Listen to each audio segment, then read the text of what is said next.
ای که میگویی شریعت بند و زندانی من است، امر و دستور خداوند جبر بر جانی من است. بر تو میگویم مقامت را چه بود در زندگی، یک کمی اندیشه کن از روز بس شرمندگی. تا به اسلام آمدن زن جز متاع چیزی نبود، دین اسلام آمد و زن را در حق برکشود. ساعت بود زن به مادر هم پدر چون عار بود، لازماً در کس نبود بی صاحب و بیکار بود.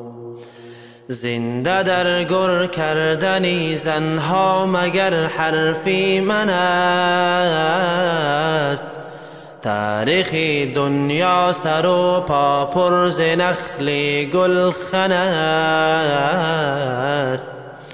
آنچنان بود و زن که نامش آدم و انسان نبود، هیچگاه در حیاتش چهره اش خندان نبود.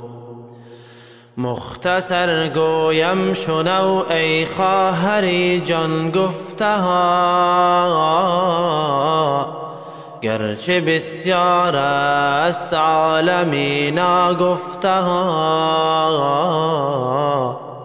قدر خود دان و حجابت را مکن از سر برون،